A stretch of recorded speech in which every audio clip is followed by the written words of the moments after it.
Good morning বন্ধুরা, আশা করি সবাই খুব ভালো আছো, সুস্থ আছো। আমিও খুব ভালো আছি। নতুন একটা ভিডিওতে তোমাদের সকলকে জানাই অনেক স্বাগত। সকালবেলায় ফুলের শুভেচ্ছা দিয়ে ভিডিওটা শুরু করলাম। আজকের ওয়েদারটা একটু মেঘলা আছে, দেখতে বেশ ভালোই লাগছে, আর ফুলগুলো ফুটেছে আরো সুন্দর লাগছে।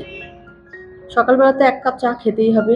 চা খেয়ে এনার্জি বাড়িয়ে সারা দিনের কাজকাম শুরু করে দেবো। আর চা না খেলে কাজের মুখটাই আসে না।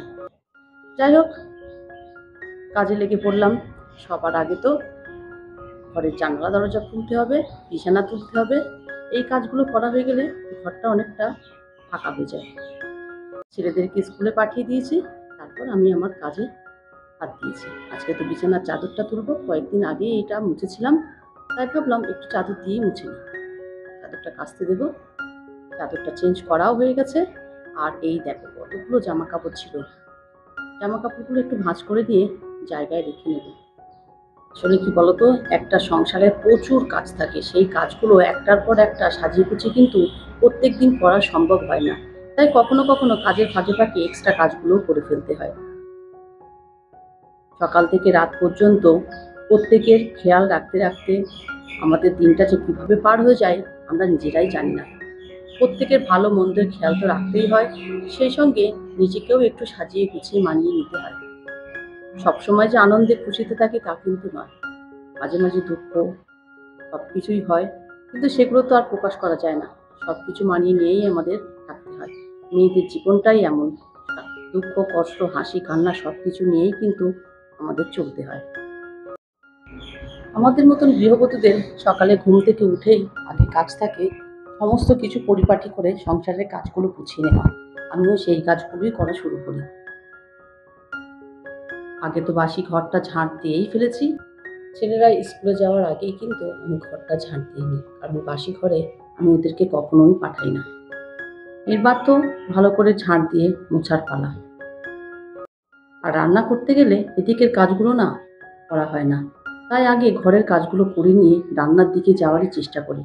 কিন্তু প্রত্যেক দিন একই নিয়মিত চলে না, কোনো দিন হয়তো রান্না করতে দেরিও হয়ে যায়, আর রান্নার ফাঁকে ফাঁকে এসে কাজগুলো করে নিই। আজকে আর রান্নাবান্নাটা তেমন কিছু শেয়ার করব না। আজকে একটু ব্যস্ততার মধ্যেই থাকবো, কারণ সব কিছু তো তোমাদের সঙ্গে শেয়ার করতে পারবো না। যেহেতু কয়েকটা দিন বাড়িতে থাকবো না, তাই সমস্ত কিছু গুছিয়ে ঠিকঠাক করে রেখে যাব, ওদের হাতের সামনেই রেখে যাব, যাতে ওদের কোনো অসুবিধা না হয়। এদিকে বলতে বলতে রান্না বান্নাও কিন্তু আমার শেষ হয়ে গেছে। চলো কি রান্না করলাম সেটাই দেখাই। এখানে হচ্ছে চুনো মাছ চচ্চড়ি, উচ্ছে ভাজা, মুসুর ডাল রান্না করেছি ধনেপাতা দিয়ে, কয়েকটা ডিম বের করে রেখেছি। আসলেই মানে সবাই খেতে বসলে ডিমগুলো ভেজে দেবো। এই তো হলো আজকে রান্না বান্না। সন্ধ্যা হয়ে গেছে। সন্ধ্যাবেলা এই দেখো, এগুলো হচ্ছে পাউরুটি দিয়ে যে স্যান্ডউইচগুলো হয় সেইগুলোই ওরা কিনে নিয়ে আসে, আমি বাড়িতে তৈরি করিনি।